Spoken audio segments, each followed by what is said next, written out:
Halo.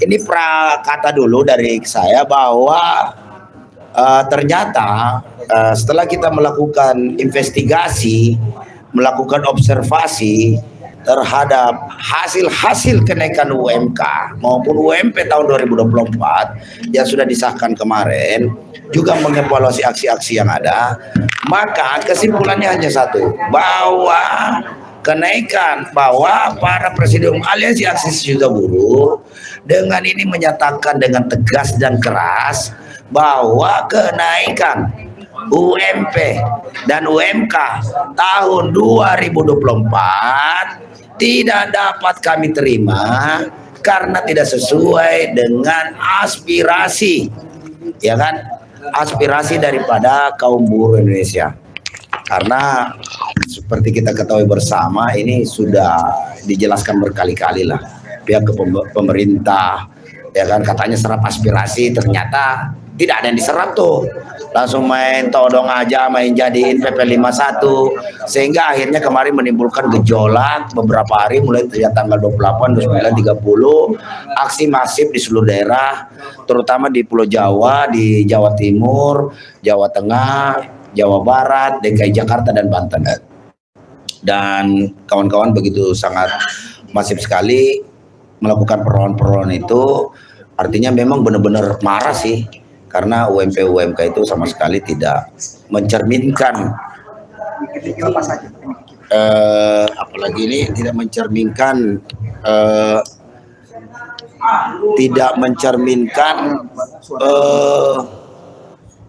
aspirasi dan ekspektasi daripada kaum buruh yang memang sudah selama rejim Jokowi ini, selama 9 tahun Jokowi memimpin itu, upah itu tidak pernah naik secara maksimal. Dan justru malah hari ini saya baca berita, ini Pak Jokowi justru mulai marah-marah ini. Nah loh, inilah akibat daripada efek upah murah ini, saya bacain ya. Ini berita ini loh. Ini berita di CNBC, itu nyatain begini nih. Nah, Jokowi ngamuk, RI kekeringan uang. Para bankir buka suara. Kenapa RI ini kekeringan uang? Karena uang-uangnya banyak itu akhirnya terhimpun di suatu rekening, satu sumur milik pengusaha yang akhirnya tidak berputar di kalangan rakyat Indonesia. Kemudian berita yang kedua, bukti baru warga RI semakin susah, siang malam makan tabungan. Nah ini artinya inilah efek-efek domino yang ditimbulkan daripada sistem upah murah yang diberlakukan oleh Pak Jokowi, rejim Jokowi, sehingga daya beli masyarakat menurun. Daya beli masyarakat menurun otomatis mengganggu pertumbuhan ekonomi, pendapatan domestik bruto, ya kan. Nah jadi untuk ini kita mau dengar dulu nih, ada aspirasi dari Banten, ada Bang Sokan ini sebelum nanti dia mau jalan parsalanya. Nah Bang Sokan silakan. Oh ya, siap-siap Bang. Langsung. Masya Allah. Ya baik, selamat sore. Hari ini kita mencoba berbagi kekecewaan lah ya terhadap sikap pemerintah yang luar biasa mendikte negeri ini kepada seluruh pejabat negara sampai ke daerah agar patuh terhadap produk yang tidak patut untuk diberikan kepada rakyatnya, yang notabene-nya di masyarakat buruh, yang jelas-jelas mendegradasi hak buruh sendiri.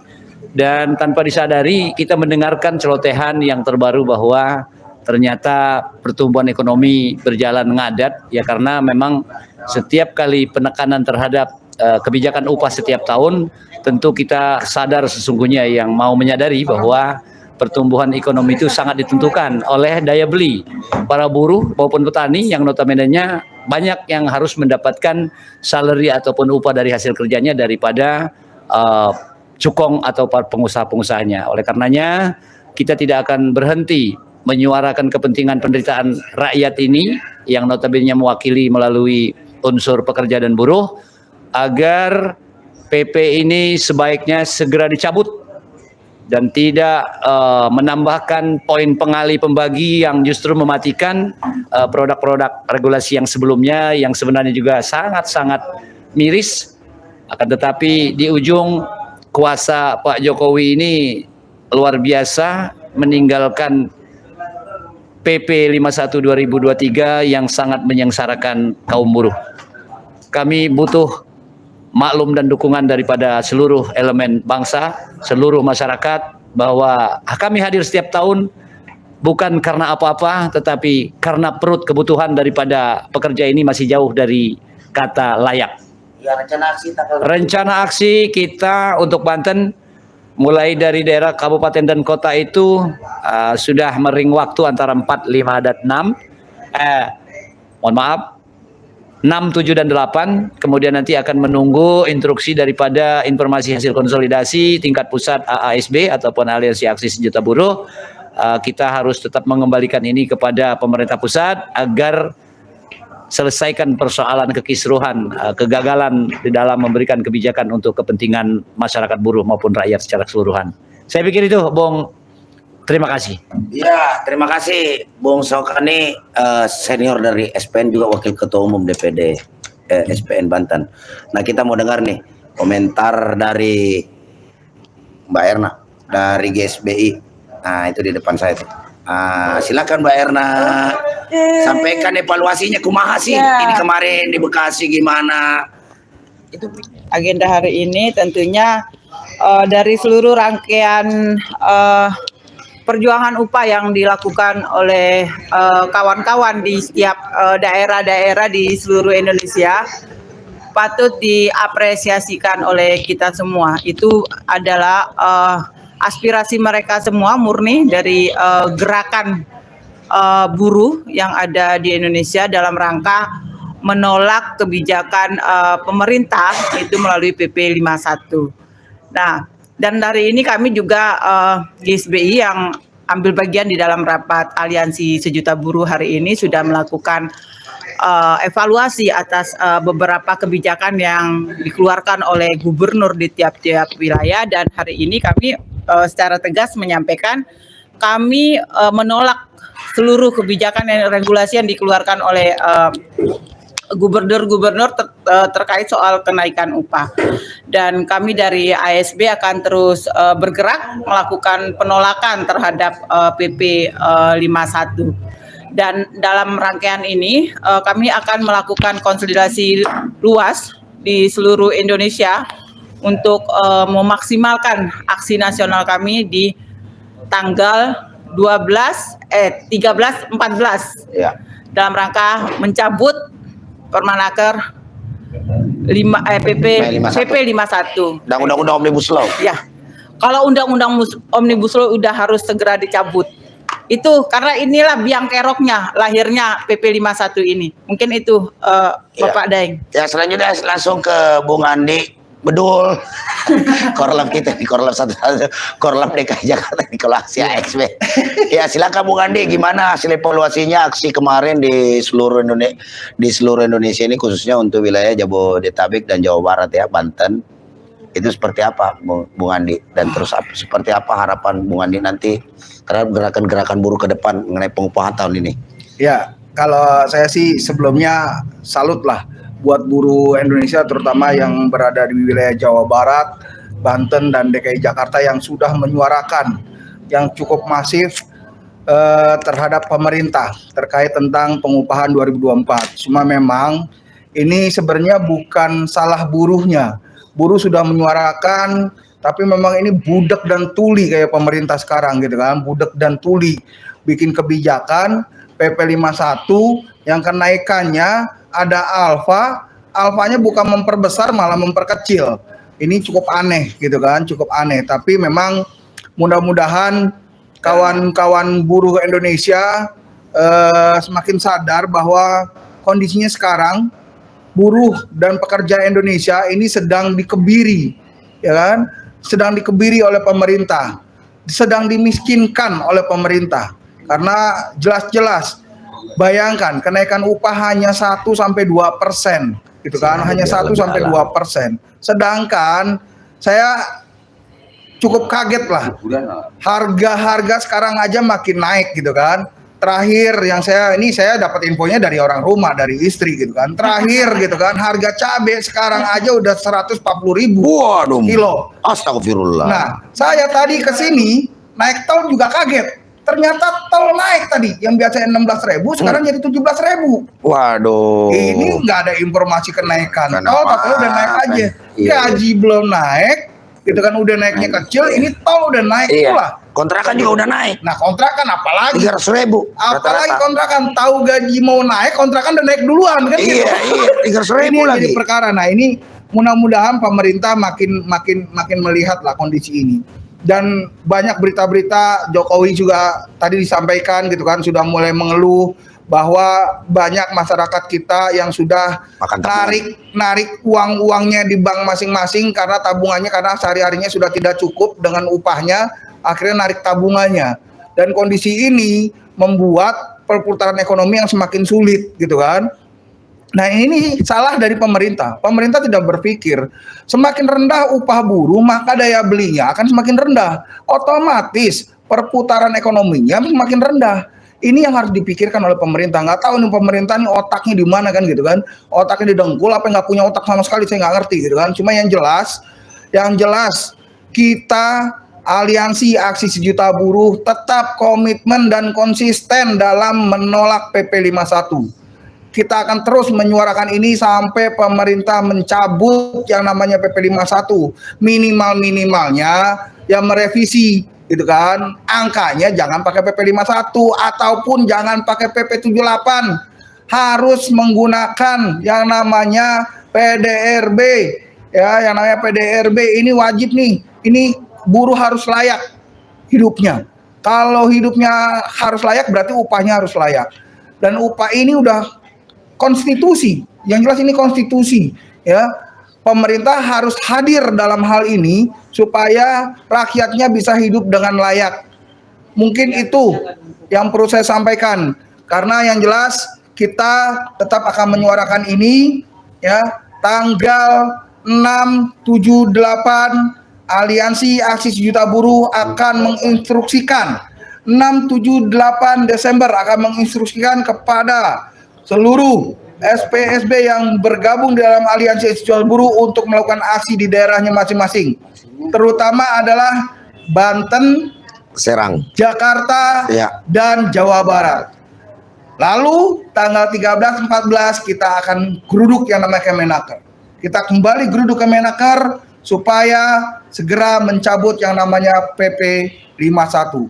Kita akan nginep di Kemenaker tanggal 13, 14 Desember 2023. Jadi kawan-kawan buruh se-Indonesia, ya kawan-kawan buruh se-Indonesia yang di luar Pulau Jawa pun, kalau mau datang ke Kemenaker dipersilakan. Kita tunggu, bawa sebanyak-banyaknya, gitu ya. Kalau perlu bajak tuh yang namanya kapal laut sama pesawat sama buruh sekalian, bilang mau menuntut ke pemerintah. Ya mungkin itu yang perlu saya sampaikan. Sekali lagi kami ASB tetap konsisten dan komitmen dalam penolakan ini, dan kita tidak akan menjual diri kita untuk jabatan apapun gara-gara hal ini. Yang jelas buruh harus sejahtera. Itu saja dari saya. Saya akhiri. Wabillahi taufiq wal hidayah. Wassalamualaikum warahmatullahi wabarakatuh. Waalaikumsalam warahmatullahi wabarakatuh. Terima kasih Bung Andi. Pemirsa, ini di samping saya ini sudah ada Pak Joko. Itu tadi dengerin kan? Ya, Jadi pegang dulu bentar, pegang dulu Pak De ya. Jadi pemirsa logika rakyat. Jadi seperti kita ketahui bahwa apalagi ini kebijakan PP 51 kemarin ini memang menyebalkan dan sangat bikin buruh ini marah besar. Karena Anda bisa bayangkan kenaikan itu rata-rata itu 60.000. Kalau di Jawa Barat loh ya. Lebih parah lagi di Banten tuh. Hanya kenaikan kalau dirata-ratakan itu sekitar 2, dari upah sekarang 60.000, 80.000 lah. Nah 60.000 per bulan, sementara kontrakan dari kemarin harga 500 sekarang sudah jadi 750. Nah yang harga 750 udah jadi 1 juta. Ya, yang sudah 1 juta itu 1.250.000. Jadi kenaikan kontrakan itu 250.000. Woi. 250.000. Jadi Anda bayangkan, gaji cuma naik 60.000 rata-rata, masih tambahan untuk bayar kontrakan itu 250. Berarti minus 190.000. Itu kontrakan aja. Itu kontrakan aja. Woi Pak Jokowi, dengerin ini. Ini gara-gara kebijakan ente ini. PP 51, kamu yang tanda tangan itu PP 51. Sehingga memaksa gubernur itu, ya kan, menganulir semua rekomendasi-rekomendasi dari bupati dan wali kota. Nah, dilalahnya lagi SK gubernur terkait masalah UMP yang dikeluarkan oleh Jawa Timur itu oleh Menaker dianulir juga. Jadi memang kepala daerah yang sudah berinisiasi mendengarkan aspirasi warganya, berusaha untuk mensejahterakan warganya di wilayah masing-masing. Itu semua, ya kan, dibatalkan, digagalkan oleh pemerintah pusat. Dalam hal ini yang disayangkan Ibu Ida. Ngapain juga lu tanda-tanda cawe-cawe di situ, ya kan? Lu takut dicopot ya? Ini Bu Ida juga kadang-kadang ngaco juga nih, ya kan? Nah makanya kita itu mau demo Anda itu, minta pertanggungjawaban Anda. Apa alasan Anda itu mencabut itu? Ya kan, ngapain lu yang anulir SK Gubernur Jawa Timur itu? Ya kan? Biarin aja pengusaha kalau mau gugat di PT UN. Kenapa sih? Buat menyenangkan rakyatnya, buat apalagi ini membikin upah layak itu kenapa sih? Atau juga nilainya juga masih jauh dari ekspektasi. Nah, kita dengar informasi tadi yang saya baca di awal, Pak Jokowi udah mulai marah besar karena ternyata uang-uang di bank udah mulai kering. Pak Joko ya, Pak Joko ya. Bukan Joko Widodo. Ini Pak Joko Heriono ini, Ketua Umum SPN. Bukan Joko gua. Bukan Joko Widodo. Joko lu. Yang dilawan oleh ASB ini adalah kebijakan Pak Joko Widodo, bukan Joko Heriono. Justru Pak Joko Heriono ini mau saya minta nanti pendapatnya apa. Kenapa bisa Pak Joko Widodo itu marah-marah di media menyatakan bahwa uang di perbankan itu mulai kering. Kemudian hasil survei warga RI ini udah mulai makan dari tabungan. Artinya apakah ini termasuk efek negatif daripada sistem upah murah yang diberlakukan oleh Jokowi yang hanya mau mendengarkan masukan-masukan dari pengusaha, tidak mau mendengarkan masukan-masukan dari serikat pekerja, serikat buruh yang ada. Gimana menurut Pak Joko? Masalah tabungannya dimakan karena dulu punya tabungan. Nah itu dia. Nah silakan Pak Joko. Bisa. Kelebihan nggak bisa nabung yang dimakan tabungannya. Iya silakan Pak Joko. Gimana Pak Joko? Gajinya minus. Masalah pengupahan. Gajinya Gajinya minus ya. Iya. Berarti kenaikan sangat kurang. Ini kaitannya policy decision making. Jadi kebijakan yang dibuat oleh pemimpin, jadi upah minimum itu ya apa hubungannya dengan ekonomi real? Upah minimum dengan ekonomi real itu seperti bejana berhubungan, hukum Archimedes. Ya? Iya Pak. Nah sekarang masuk penerimaan itu dengan pengeluaran tidak sebanding sesuai apa yang dibutuhkan, ya minus.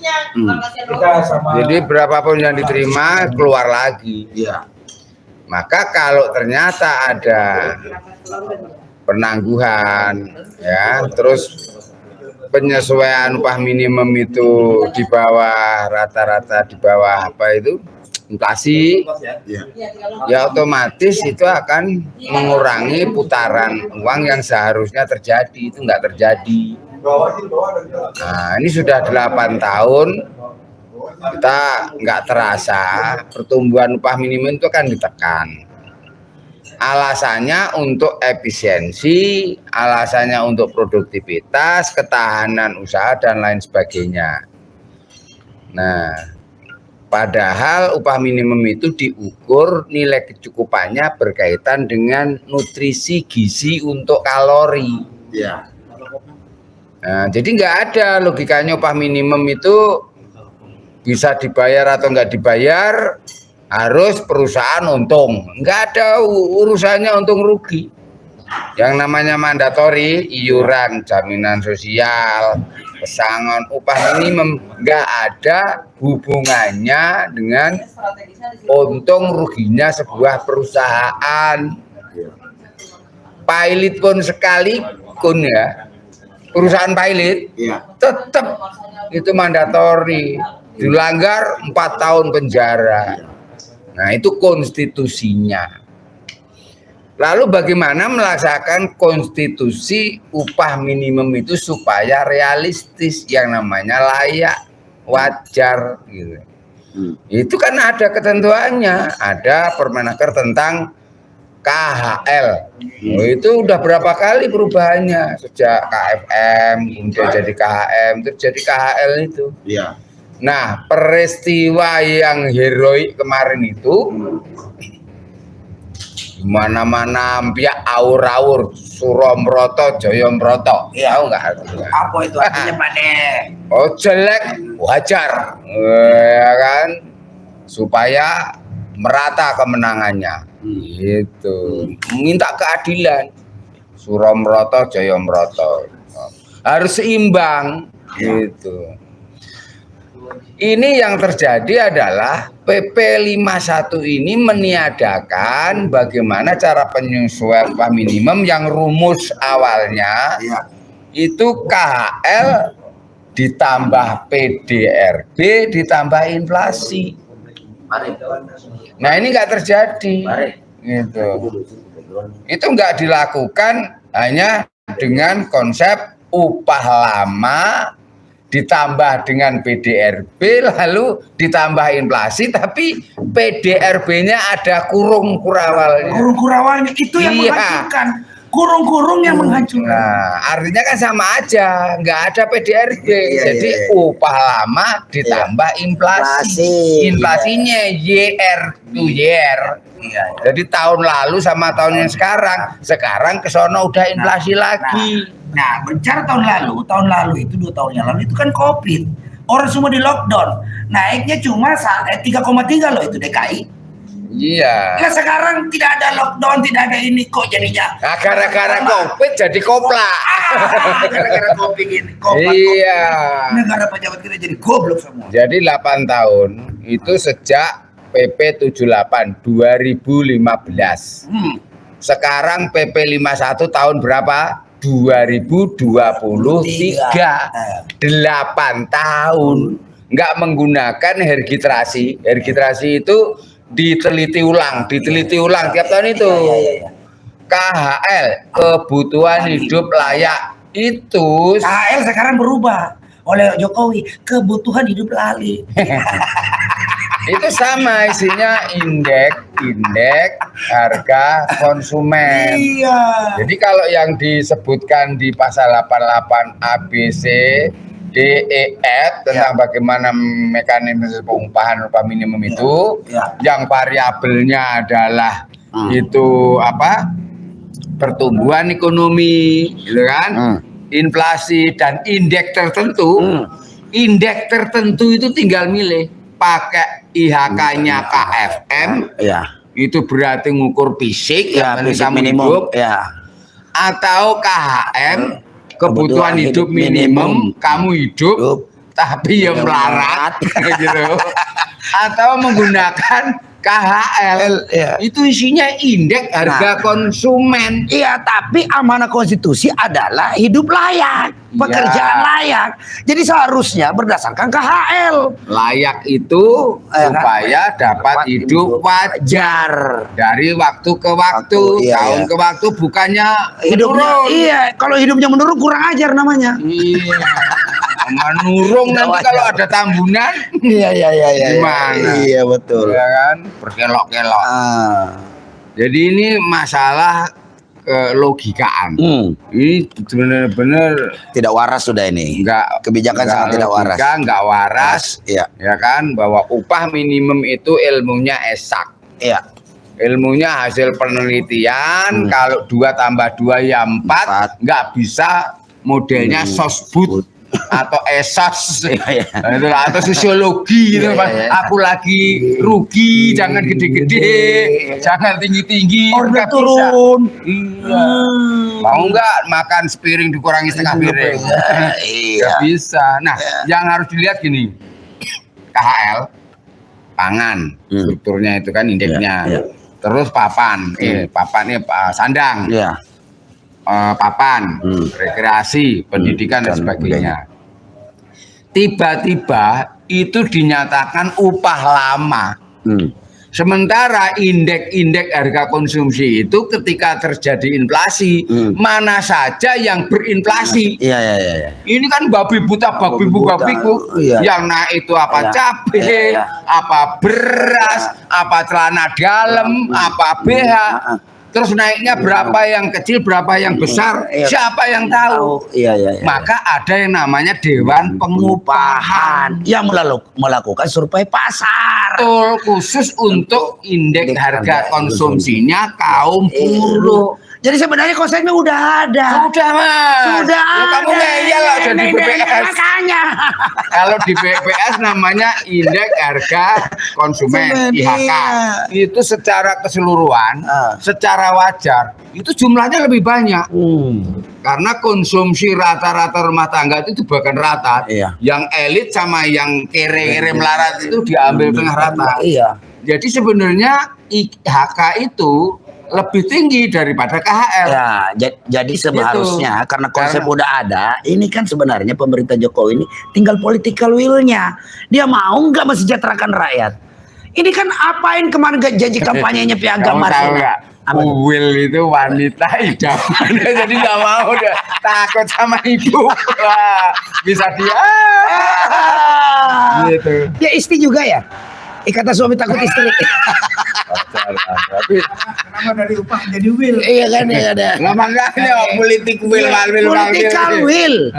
Iya kan? Yang jelas Kemauan ini. Iya kan kemauan Yang politiknya harus jelas, ada. Ya, hampir aur-aur daerah kemarin itu Iya. masuk ke Salut. kota. Iya. Ya kan, Suromroto, Jayamroto. Iya. Kalau susah ya bareng, Iya. kalau mau seneng Siap, ya ya bareng. bareng. Gitu loh. Dan kita Jangan apresiasi enak ya. sendiri dan Kita- ini jelas. Iya. Pak Jokowi mengeluhkan tentang pertumbuhan ekonomi. Iya. Tentang ekonomi real yang melambat. Berarti hukum Arkimidesnya itu nggak muter. Iya. Tahu kan hukum Archimedes? Iya. Itu Iya. jadi dari dataran tinggi itu Gitu. ngalir ke yang rendah. Lah ini rendah terus ya Mau dipaksa naik ke atas ya nggak bisa. Nggak bisa. Iya. Nggak mungkin. Orang yang dari disedot. Iya. Akhirnya ya pedagang-pedagang kecil itu jualan nggak pernah Nggak habis. habis, iya. Nah, bobor. Boro-boro, Bisa. boro-boro mau menghidupkan UMKM. Iya. UMKM daya belinya menurun. Jadi gini, ada ekonom yang bisik ini tuh untuk menambah putaran uang real, Iya. uang receh itu Iya. dengan cara bansos saja Pak, Iya. dengan cara BSU, BSU Pak, BLT. nggak bakal cukup. Enggak bakal. Nah, cukup. bayangannya gini, Ya. populasinya itu kurang lebih 58 juta buruh penerima upah. Iya. Nggak semuanya upah minimum. Iya, ada Nggak di bawah. semua. Iya, ada masih ada juga di bawah. Ada yang nggak terima upah minimum, ada yang upahnya lebih tinggi dari upah minimum. Tapi masalahnya nggak di situ. Ya. Terjadi pertumbuhan upah minimum yang disesuaikan, Ya. maka di pabrik-pabrik, di sektor-sektor kerja namanya sundulan. Sundulan. Ya, bukan susu. Kalau nggak disundul berarti upah yang lama kan ketimpa. Iya, Ribut. Nah ini sundul. Umpamanya naik 10%, maka upah lama pun sesuaikan dulu. Ya kan, sesuaikan. Baru dinaikin. Karena apa? 10% itu realitas dari indeks harga konsumen yang namanya inflasi. Nah dalam inflasi itu dari sekian item indeks-indeks itu kita nggak tahu mana yang menyumbang. Pertanyaannya adalah Mau demo apa enggak? Gitu. Pertanyaannya adalah apakah para akademisi ini ngerti orang Nah, dengan teori ini? Ngerti orang?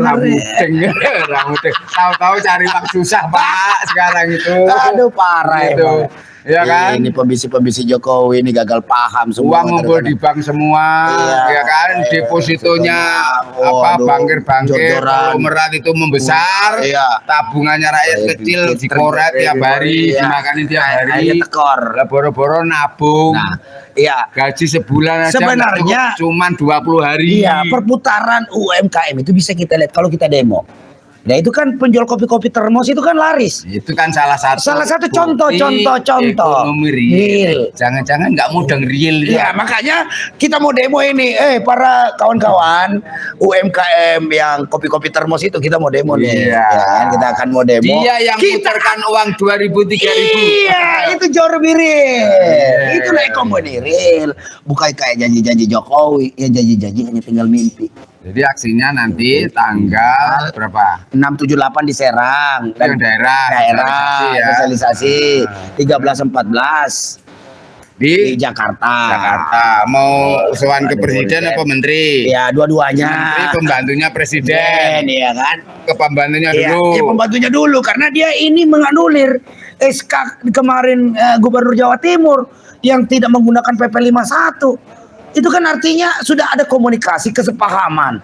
Nggak mungkin juga gubernur itu tidak minta pertimbangan daripada pengusaha yang ada di Jawa Timur. Apakah Bu Menteri itu bisa menggunakan kewenangannya untuk mendiskresi melampaui dari PP 51? Ya, bisa saja karena di situ pasal 88 kan ada di situ, atau ada apalagi nih kebijakan-kebijakan lain. Bisa saja kalau mau. Kalau mau itu masalahnya tidak.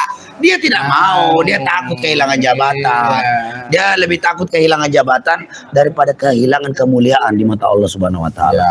Ya, mudah-mudahan nanti diterima mendapatkan tempat yang layak. Oke, Pak Bila Joko. tahu kerja, wassalamualaikum. Oke, nah kita ke Pak Arif. Pak Arif, nah ini Pak Arif, Ketua Umum SPLM juga. Ini Pak Arif. Nah itu kita mau, menurut Pak Arif gimana nih Pak Arif, hasil USK, UMK, UMP kemarin yang tentu saja makan aja. Oh ya, ya kan? Ya, buka dong maskernya. Buka dong masker biar gantengnya kelihatan gitu. Ini. Nah, gitu dong. Cakep kan pemirsa? Ketua SPLM ini kan. Ya gimana Pak Arif ini? Obrolin habis-habisnya pokoknya Bang, tuntas habis sama Bang Oke, Arif. siap Tapi Pak pamit, Saukani. Salam sama Ya, teman-teman di berjuang. Banten. Selamat berjuang. Ya, selamat berjuang ya. Teman-teman di Banten kita dukung 678. Pokoknya all out. Ya kan, powerful. Itu pemirsa tadi kawan-kawan dari Banten ini mau. Nah, seperti apa Pak Arif melihat kenaikan upah yang sangat miris sekali ini? Ini kayaknya udah sangat tidak manusiawi. Bayangkan di Jawa Barat hanya kenaikan 60.000 rata-rata. Jadi Seperti apa menurut perspektif Pak Arif? Silakan Pak saya Arif. ini nggak ngerti cara Hmm. mengelola pemerintah ini, Iya. mengelola presiden ini. Iya. Presiden mengelola Ah, negara ini. Iya, seperti Ya. apa? Betul. Saya nggak ngerti. Hmm. Setiap tahun Iya. sudah mungkin lebih daripada berapa puluh tahun masalah upah nih kan. Iya. Gak kelar-kelar. Setiap tahun selalu ada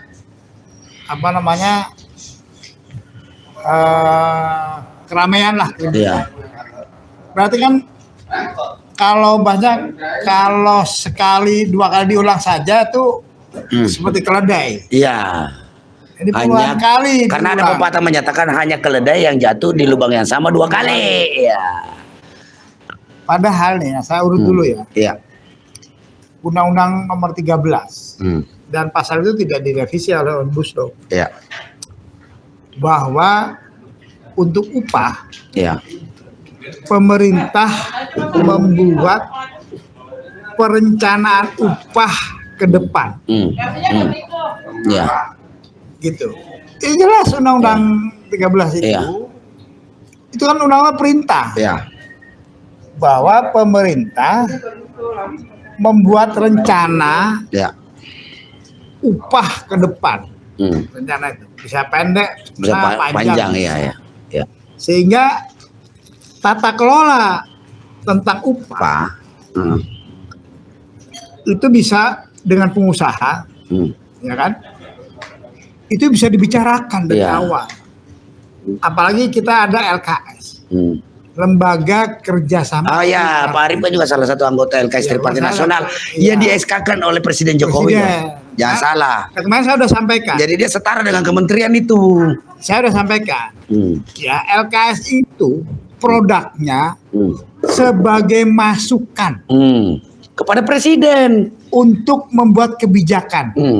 Ya, kepada presiden, Presiden, membuat kebijakan tentang ketenagakerjaan. Oh, khusus bidang ketenaga Termasuk kerja. upah. Iya, iya, iya.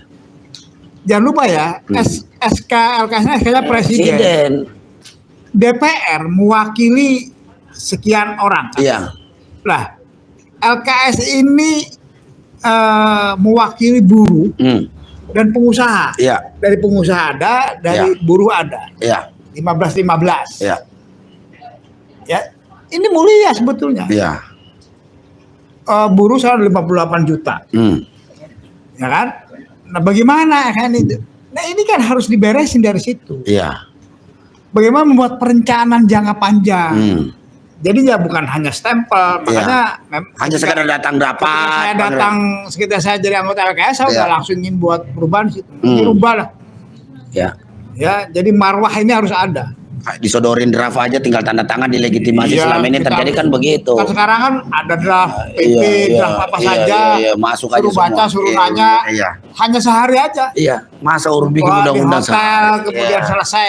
Iya, Gimana? Nggak bisa, itu harus dibicarakan dari awal. Dan jelas runutannya. Berapa hari, ya kan? Udah DPR aja sampai berapa bulan. Iya.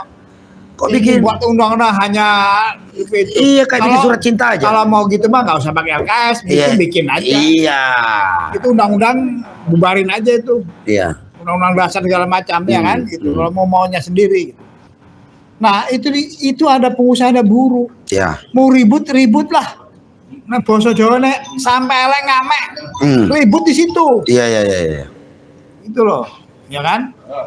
Nah, itu di ketuanya menteri. Makanya dari situ dulu ya. Jadi saya kembali kepada upah. Undang-undangnya, kalau undang-undang dasar itu mengatakan bahwa buruh pekerja berhak mendapatkan upah yang layak, kehidupan yang layak, bahasa. Iya, iya, iya. Ya Iya, kan? iya. Lah, makanya sekali lagi saya ulang nih, pemerintah membuat perencanaan tentang upah itu, tentang upah minimum itu, ya kan? Itu upah minimum, upah yang kerja 5 tahun, Iya. ya udah 10 tahun, Upah yang 15 sektoral. tahun, upah sektoral, upah Iya. itu. Kenapa ada upah sektoral? Karena memang perusahaan di Indonesia ini bervariasi. Iya.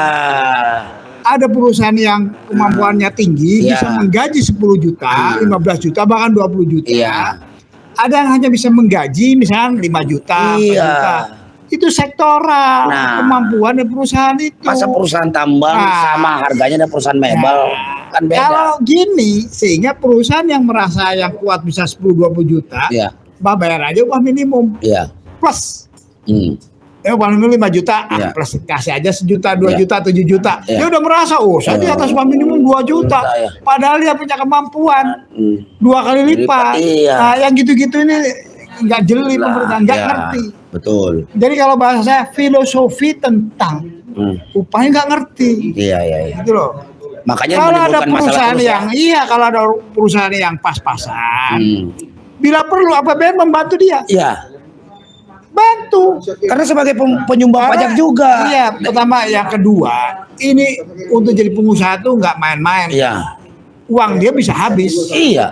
Berani jadi pengusaha itu harus dihargai oleh negara. Iya. Karena invest itu nggak sederhana. Iya. Buktinya Omnibus Law kan ingin mengambil investor dari luar. Iya. Mana? Memudahkan investasi untuk menjalankan usahanya, tetapi bukan lantas mengorbankan Ya, kepentingan yang pekerjanya. yang di lokal di dalam negeri, Iya. pengusaha yang kecil dibina menjadi kecil menjadi menengah menjadi besar, besar menjadi pemain internasional. Tirulah Cina itu. Itu betul. Dibantu itu untuk menerobos kemana saja. Ya. Kalau perlu pakai negara dulu. Yang ada habis pelorotin. Apalagi mau pemilu begini. Itu Ya. filosofinya dulu itu. Iya. Tentang bagaimana negara hadir dalam ini, pemerintah. Ya. Ya, makanya sekali lagi nih, nggak bisa sembarangan orang milih Ya. presiden itu. Nah, Karena jadi upah ini menurut Pak Arif siapa yang salah? Bupati kah? Wali kota kah? Gubernur kah? Menteri kah? Atau Pak Jokowi? Yang mana yang salah ini? Perjelas Ini ya, dong. yang penanggung jawab terbesar itu presiden. Iya. Namanya kepala pemerintahan. Iya. Dia ngangkat menteri, Nah. apapun ya kan? Nah. Ya presiden. Ya. Dia membuat kebijakan, Ah. ya kan? Yang tadi ya political will, Iya. ya kan? Ini will beneran. Ya, kan Ya. bukan. Nah, kemudian apa namanya? Dia membuat stimulan kepada perusahaan-perusahaan yang Ya. butuh bantuan Ya. kepada UMKM gitu loh. Ah. Itu ya, ini tiap tahun hari betul. Oke. Nah, sekarang gini, upah minimum, ya kan? Sekarang ini saya kembali yang tadi ya, kan ada yang sektoral dan lain-lain ya kan tadi ya kan? Ya. Nah, sekarang ini upah minimum dijadikan kenaikan gaji untuk orang yang kerja 5, 10, 15, 20 tahun. Iya. Yang demo-demo itu yang apakah anak-anak baru? Bukan anak baru itu. Upah minimum kan orang untuk 0 tahun. Iya. Di bawah 1 tahun. Di bawah 1 tahun. Lajang. Ya, 0 tahun lah. Di bawah Iya. 1 tahun apa? Iya, iya, 0 tahun. Iya, kan? iya, iya. Memang ada di bawah 1 tahun, 2 tahun. 0 tahun. Iya, iya, 0 tahun dan lajang. Ya, dan lajang. Iya, single. Lah, yang demo ini Iya. orang yang kerja 5, 10, 20 tahun. Anaknya udah Dan 3 punya orang. istri, hanya 3 orang. Artinya apa? Ada kesalahan. Iya. Bahwa upahnya dia itu naik kalau upah minimum naik. Namanya upah sundulan jadinya, ya Iya, kan? iya. Disundul. Iya. Gitu loh, bayangin ya. Upah untuk orang yang bekerja 5, 10, 20 tahun dengan anak 3. Istri 1 lah, nggak mungkin susah 2 lah, ya kan? Ya. Gitu ya kan? Istri 1, anak 2 atau 3. Upahnya itu di daerah upah minimum. Untuk lajang. Masuk Hanya akal ukuran nggak? iya, nggak masuk di akal karena masih ada 4 Ini perut kan lagi yang ditanggung. yang mereka itu yang kita pertarungkan sekarang ini, yang ribut-ribut ini, itu bukan realitanya, bukan untuk yang setahun. Iya. Bukan yang 0 tahun. Realitanya yang 5, 10 ke atas tahun kok. Iya. Itu. Nah, pemerintah yang gitu aja nggak ngerti. Iya. Psikologis, kenapa sih ribut buruh ini? Iya. Jadi ributnya buruh ini bukan upah. Dia mendapatkan upah minimum, tapi kerjaan udah 5, 10, 20 tahun. Iya. Makanya ribut. Karena nggak sejahtera. Iya. Karena pemerintah nggak bisa mengatur, gitu loh. Itu makanya akhirnya ribut di sini. Nah, ya, saya juga pengusaha juga harus tahu ya bahwa pemerintah ini sekarang ini ya, pengusaha itu dibiarkan bertarung sendiri. Iya.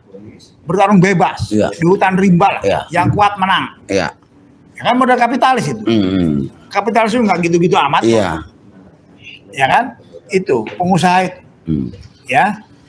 Yang kedua, di Indonesia pengusaha itu oleh pemerintah buruhnya tanggunganmu semua. Mulai dari anak, istri sampai masa tua tanggungan kamu. Seolah-olah begitu kasarnya ya kan? Enggak begitu. Gitu loh. Tidak begitu. Ya. Pengusaha itu bayar pajak. Iya. Pajak itu bisa dipakai untuk bagaimana Menjadi stimulus juga. Menjadi stimulus atau membuat subsidi bisa mensejahterakan buruh selain upah. Iya. Selain dari perusahaan. Iya. Kalau perusahaan jelas upah. Sekarang kan semuanya pengusaha suruh nanggung. Iya. Kan gempor. Gempor pengusaha kalau semuanya ditanggung. Saya ini fair ya. Pemerintah Saya cuci adil ya, tangan, lihat ya. tahu beres saja. Pemerintah ada saya bela. Iya. Gitu loh. Gitu, ya kan? Kalau sekarang orang nuntut itu karena ada pengusaha-pengusaha yang nakal, Ya. yang ingin menang sendiri gitu loh. Yang rakus. Akhirnya beginilah jadinya. Ya. Makanya ini karena kegagalan memimpin. Iya, betul. Kegagalan mau tahu. Kenapa? Karena ilmunya nggak punya. Gitu loh. Itulah ilmu dalam Al-Quran kan disuruh orang berilmu. Iya. Orang berilmu kan dinaikkan derajatnya. Iya. Orang berilmu ya, Iya. bukan penguasa. Iya. Penguasa itu lebih tinggi kalau dia adil, Iya. masuk surga tanpa hisab. Nah, Tapi kalau nggak adil, Anda Dia masuk jolim. neraka tanpa hisab juga. iya, keraknya lagi. Ini langsung ditendang. Iya. Ya, kalau pemimpin itu, maka Anda jangan main-main jadi pemimpin Ya. itu. Jangan mentang-mentang sok kuasa kemudian gunakan semuanya. Nah, gitu loh. Nah, itu yang ingin saya katakan. Ya, saya tidak bahas teknis detail lah. Iya. Ya kan? Tapi yang jelas kita tiap tahun ada acara demo upah dan Iya, lain-lain. iya. Itu menandakan kegagalan penguasa. Iya. Dalam hal ini presiden. Kegagalan presiden dalam membuat Stabilitas. suasana kondusif, Iya. suasana stabilitas untuk masalah di Ketenagakerjaan. usaha, Iya, usaha. iklim usaha di Indonesia, Iya. gitu. Ya, yang kemudian akhirnya yang jadi masalah seluruh masalah seolah-olah buruh yang punya masalah, Iya. padahal bukan buruh. Iya. Yang punya masalah nggak stabil usaha Indonesia itu adalah pemerintah sendiri. Iya. Hanya buruh disalahkan, nuntut ini bukan. Macetin jalan. Bukan itu. Iya, padahal ini mah. Itu namanya unjuk rasa. Iya. Ya kan? Unjuk rasa bolak-balik orang jengkel. Nggak jengkel ya, namanya orang jengkel bisa kemana aja. Iya. Bisa liar kemana gitu Iya. loh. Itu harus dihitung. Gitu loh. Kira-kira begitu. Oke. Tentang upah itu. Oke, baik. Begitu ya? Ya, Jelas oke. lah aturannya, jelas lah. Masalah aksi kita. Jadi gini, kepada kawan-kawan daerah, itu Anda sudah hebat perjuangan Anda. Ya. Berhasil atau tidak, kita hanya berusaha. Ya. Karena hasil hanya prerogatif Allah. Ya. Ya, jangan lupa. Mungkin masih banyak buruh-buruh takut untuk demo, takut PHK dan lain-lain, sehingga kita belum diberikan Ya. kemenangan. Iya. Ya, nah, itu ada waktunya saat ini. Ya, mudah-mudahan ke depan Anda jangan takut. Iya. Ya, untuk bagaimana berjuang. Karena niatkan perjuangan itu lillahi ta'ala. Ya, usaha untuk memperbaiki nasib, memperbaiki kesejahteraan buruh. Iya. Kira-kira gitu. Maka demo itu harus besar. Harus punya kekuatan yang bisa dihitung oleh Iya. pemerintah, oleh presiden. Yang menggetarkan. Kekuatan yang menggetarkan, yang bisa mengancam gitu. Iya. Kalau demonya tidak bisa mengancam, ya sudah begini saja. Ya kan? Kira-kira gitu. Iya. Ya, seperti itu. Jangan diartikan kekuatan mengancam kemudian kita akan mengancam supaya Anda mundur presiden. Ya. Tidak. Kita itu kekuatan yang mengancam itu Pak, ada yang salah itu. Ya. Beresin. Ya kalau nggak beres-beres ya kan terpaksa. Iya, betul. Dan saya yakin lah kalau merasa terancam pasti diberesin. Kan masalah tidak merasa terancam, nggak diberesin itu. Iya. Gitu ya, jangan salah paham ya. Masalah-masalah yang kayak begini. Kita ini murni untuk bagaimana buruh sejahtera. Upah menjadi ya layak lah sesuai dengan undang-undang dasar. Itu amanah loh. Ya kan? Keadilan sosial bagi seluruh rakyat Indonesia. Gini Rasio mengatakan pertumbuhan ekonomi tidak rata. Memang ada pertumbuhan ekonomi, tapi tidak merata itu. Hanya dikuasai oleh orang-orang tertentu saja. Sudah jelas tidak meratanya. Ya kan? Tidak merata dari dari sisi-sisi ekonomi itu. Kira-kira begitu ya. Jadi sekali lagi bahwa undang-undang dasar sudah memerintahkan itu. Ya, Pancasila memerintahkan dan itu amanah buat pemegang kekuasaan. Terima kasih. Selamat berjuang. Assalamualaikum warahmatullahi wabarakatuh. Waalaikumsalam. Terima kasih Pak Arif atas masukannya. Nah, itu tadi pandangan daripada para pimpinan-pimpinan Aliansi Aksi Juta Buruh yang sudah melakukan rapat koordinasi dan konsolidasi sekaligus juga mengevaluasi. Karena jargonnya ASB ini adalah aksi, evaluasi, diskusi. Kita aksi, kemudian kita evaluasi, kita diskusikan, kita aksi lagi. Makanya namanya Aliansi Aksi Juta Buruh. Ya kan, karena percaya bahwa hanya dengan aksi-aksi kaum buruh lah kita mampu merubah segala bentuk penindasan, segala bentuk penghinaan kepada kaum buruh oleh baik itu yang dilakukan oleh rejim yang berkolaborasi dengan pengusaha yang tidak bertanggung jawab dan pengusaha jahat. Dan sesuai tadi saya ulang lagi bahwa hasil rapat konsolidasi, evaluasi aliansi XB terkait masalah aksi penetapan UMP dan UMK adalah satu, aliansi aksi juga buruh menolak keras dan tegas semua surat keputusan gubernur yang telah mengesahkan upah minimum provinsi dan upah minimum kabupaten kota. Karena tidak sesuai dengan amanah undang-undang. Hanya berdasarkan PP 51. PP 51 kita udah tolak. PP 51 anak dari undang-undang Omnibus Law yang kesemuanya itu ditandatangani oleh Pak Jokowi. Jadi kami menolak semua kebijakan pengupahan tahun 2024. Nah, yang kedua, bahwa Presidium Aliansi Aksi Serikat Buruh mendukung aksi lanjutan yang dilakukan oleh kawan-kawan yang ada di Serang, Banten, Tangerang, Lebak, Pandeglang, dan semuanya yang ada di Provinsi Banten pada tanggal 6, 7, 8 Desember yang akan datang. Nah, kalau sekarang udah tanggal berapa ini? Tanggal 4, ya kita tidak tahu mana yang 6, 7, 8 itu yang akan dipilih. Dan itu kita serahkan, dan kita support. Dan kita juga menghimbau kepada seluruh daerah-daerah yang ada di luar Banten untuk dapat melakukan hal yang sama. Lakukan aksi penolakan. Karena kalau Anda tidak melakukan aksi, itu sama dengan Anda menerima semua putusan-putusan gubernur yang sudah menaikkan upah kita sangat tidak wajar. 60.000 kalau dibagi 30 itu hanya 2.000, ya kan, sama dengan harga masuk toilet di Jakarta, pemirsa. Masa buruh juga masih mau diam-diam baik? Udah tahu dikasih dengan itu penghinaan bagi kita. Seharusnya kenaikan upah yang sudah bertahun-tahun ini tidak naik-naik secara normal sejak Jokowi berkuasa, ini harusnya berlipat ganda. Dan harusnya di penghujung masa periode Pak Jokowi ini, mbok ya bahagiakanlah rakyat Indonesia itu. Jangan seperti begini terus Pak Jokowi. Begitu betapa merananya, suramnya nasib kaum buruh Indonesia ini di zaman rejim Jokowi. Nah, kemudian yang ketiga adalah bahwa pada tanggal Presidium Aliansi Aksi Serikat Buruh juga telah menyepakati akan melakukan aksi nasional pada tanggal 13-14 Desember. Khusus untuk daerah Banten, DKI Jakarta dan Jawa Barat itu akan dimobilisasi kawan-kawan aksi kita ini untuk masuk ke Jakarta. Mau sampai di mana terserahlah, berhentilah di situ kalau kamu udah sampai di mana. Yang jelas semua mengarah ke Jakarta.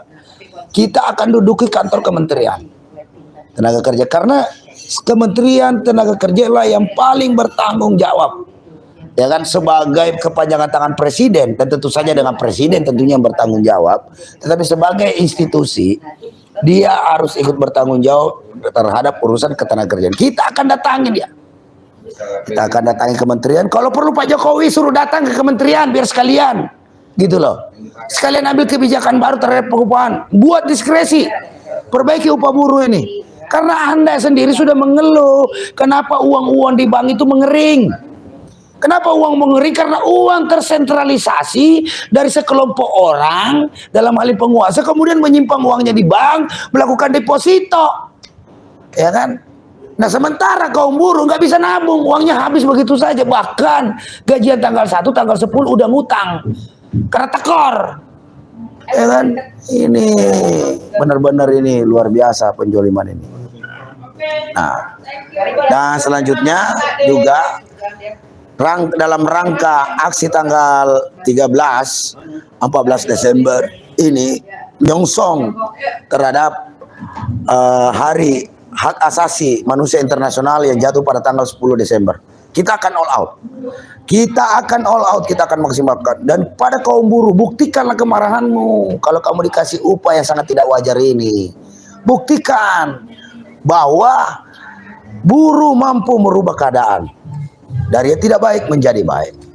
Nah, di sini juga ada nih Niko Silalahi nih. Nah, silakan Niko, bagaimana pandanganmu terkait masalah isu pengupahan tahun 2020 ini? Silakan. Kalau aku sih pandanganku simpel nih Bang. terkait pengupahan di mana-mana itu kan jelas penyakitnya dari PP 51 Ya. yang dikuatkan dengan Undang-Undang Omnibus Law Jahanam. Nah, dan itu menunjukkan bahwa pemerintah ini menganggap buruh itu sebagai budak, Ya. bukan lagi sebagai rakyat, Ya. tapi hanya sebagai budak yang seenak-enaknya mereka perlakukan. Itu udah kayak keset ya. Udah, lebih parah dari keset lagi, Bang. Iya, udah kayak budak ya. Udah betul-betul budak yang nggak punya hak hidup lagi. Haknya hanya mengabdi tanpa mendapatkan kepastian-kepastian yang lainnya gitu loh. Maka kalau aku sih mengatakan buruh Indonesia, sudahlah mimpi-mimpimu tentang kesejahteraan, sudahlah mimpi-mimpimu tentang keadilan kalau kalian masih diam. Kalau kalian masih takut untuk bersuara, usulku, saranku kepada buruh Indonesia, bersatulah. Tunjukkan bahwa persatuan buruh itu sangat solid, kawan-kawan. Jika buruh bersatu, tuh Jokowi dengan mudah ditumbangkan. Gerakan ini bukan masalah gerakan untuk menumbangkan kekuasaan, tidak kawan-kawan, tapi gerakan ini untuk merebut kesejahteraan. Namun bila pemerintah tidak memberikan kesejahteraan bagi rakyatnya, khususnya kaum buruh, maka sudah kewajiban rakyat maupun buruh untuk mengganti pemerintahnya. Ya. Itu dicamkan, teman-teman. Jadi mulailah fokus, mulailah melihat bahwa akar masalah ini adalah pemimpinan nasional. Kepemimpinan nasional sumber masalah hari ini. Ya. Karena kepemimpinan nasional melahirkan undang-undang haram jadah, undang-undang Omnibus Law Cipta Lapangan Kerja, undang-undang Omnibus Law Cipta Lapangan Kerja melahirkan turunannya PP 51 dan masih segar dalam ingatan kita ketika pemerintah ini baru berkuasa. Diberikannya apa dengan kita? PP 78, kawan-kawan. Dan itu juga kita tolak. PP yang mereka berikan itu hanyalah untuk menjadikan kita keset. Seharusnya pemerintah ini hadir, karena apa? Yang menggaji buruh itu bukan pemerintah, tapi pengusahanya. Seharusnya buruh dan pengusaha itu yang duduk bersama untuk menentukan upahnya. Bagaimana upah layak? Karena apa? Karena upah pengusaha yang benar-benar pengusaha bersih, maka melihat kaum buruh itu sebagai aset yang sangat berharga. Jadi dia harus disejahterakan, bukan diberikan upah murah. Nah, brengseknya pemerintah kita hari ini justru dia yang mengatur upah murah. Ya pengusaha juga mau dong, apalagi pengusaha hitam, itu memang itu maunya. Jadi teman-teman, saranku tanggal 13, 14, ayo kita bikin aksi serentak nasional. Kita dorong aksi bersama. Kita dorong wilayah Jabodetabek. DKI, Banten, Jawa Barat. Pusatkan di Jakarta. Dan daerah-daerah lain pusatkan juga mainnya di pusat-pusat. Apa yang harus kita lakukan? Kalau pemerintah nggak mau dengar kita, maka kita harus menjawab pemerintah, yaitu lumpuhkan pelabuhan, lumpuhkan bandara, lumpuhkan pabrik-pabrik, supaya apa? Pemerintah mendengar kita. Karena sudah tidak bisa lagi kita diam-diam, sudah bisa lagi kita hanya melakukan lip service semata atau melunturkan tanggung jawab kita sebagai pimpinan-pimpinan serikat. Karena kita harus mudah gerak bersama, kawan-kawan, melakukan pemogokan total. Cuman itu yang bisa membuat pemerintah ini mendengar. Jika pemerintah tidak mendengar pemogokan, pelumpuhan kita, maka pilihannya adalah gulingkan Jokowi segera. Cuman itu yang harus kita lakukan, kawan-kawan. Cuman itu yang harus bisa kita lakukan. Karena apa? Karena memang pemerintah hari ini pemerintah yang anti rakyatnya, pemerintah yang hanya memiskinkan rakyatnya, pemerintah yang ada menjadi kacung-kacung oligarki dan pengusaha hitam. Itu yang kita lawan, kawan-kawan. Kita tidak sedang membenci Jokowi, kawan-kawan. Kita tidak sedang memusuhi Jokowi. Kita tidak sedang memusuhi Menkes, atau kita tidak sedang memusuhi Menkes, Menaker. Ya. Kita tidak sedang memusuhi mereka, teman-teman. Tapi yang kita musuhi adalah kebijakan-kebijakan jahanam yang menyengsarakan nasib rakyat Indonesia. Itu yang harus kita lakukan, kawan-kawan. Tetap semangat berjuang, jangan takut, jangan pernah ragu. Salam dariku, Niko Silalai. People power. Yes, mantap. Demikian pemirsa Logika Rakyat. baik dalam dan luar negeri, tentu saja logika rakyat hadir ini untuk mencerdaskan kehidupan bangsa yang memang menjadi amanat konstitusi, mengajarkan masyarakat Indonesia untuk terus berlogika. Karena dengan berlogika, insya Allah kita akan melakukan tindakan-tindakan yang terukur, benar, dan sesuai dengan konstitusi. Dan sekali lagi saya ingatkan kepada seluruh kaum buruh Indonesia, ya kan, kita boleh kalah, tapi kita tidak boleh menyerah. Kita kalah, kita bangkit lagi. Kita kalah, kita jatuh, kita bangkit berdiri lagi. Ya kan? Tapi begitu kita menyerah, saat itu juga Anda sudah pasti kalah. Jadi kalah belum tentu menyerah, tapi menyerah sudah pasti kita kalah. Karena kalah sudah kita dapatkan bahkan sebelum kita mulai perlawanan ini. Yang kita mau adalah kemenangan bagi rakyat semesta. Tetap bangkit, tetap berjuang, dan pantang menyerah. Hidup hanya sekali kawan, setelah itu mati. Namun sebelum kematian itu tiba, berbuatlah untuk kebaikan bangsa dan negara, serta keadilan dan kesejahteraan untuk seluruh rakyat di negeri. Hidup buruh yang melawan. Hidup buruh yang melawan. Nah, pemirsa, jadi dan dalam kesempatan ini juga saya mengucapkan terima kasih dan mengapresiasi perjuangan kawan-kawan buruh yang ada di seluruh Indonesia yang kemarin turun berjuang mengawal apalagi ini penetapan upah minimum kabupaten dan upah minimum provinsi, upah minimum kabupaten dan kota. Walaupun masih belum sesuai dengan hasil kita, tetapi itulah perjuangan kita dan kita tidak berhenti. Dan sikap kita hari ini adalah jelas tadi yang saya sampaikan di awal, bahwa Aliansi Aksi Citarum menolak seluruh surat keputusan gubernur terkait masalah kenaikan upah minimum provinsi dan upah minimum kabupaten kota, karena berlandaskan PP 51 yang jelas-jelas kita tolak, yang jelas-jelas tidak sesuai dengan konstitusi. Undang-undang Omnibus Law itu disahkan juga karena permainan di Mahkamah Konstitusi, ya kan, tidak dikelola secara fair. Banyak di situ permainan di Mahkamah Konstitusi, sudah acak-acak itu Mahkamah Konstitusi. Jadi wajar ketika hari ini kaum buruh tidak percaya dengan mekanisme yang ada di pengadilan. Pengadilan yang benar, yang sejati hanya ada di jalanan. Karena pemerintahlah yang memaksa melakukan hal-hal demikian. Ya kan, kita ini kaum buruh ini baik-baik saja, pengen normal-normal saja. Namun pemerintahlah yang memaksa kita untuk turun ke jalan. Ya kan? Nah, maka dari itu tetap semangat kawan-kawan ya.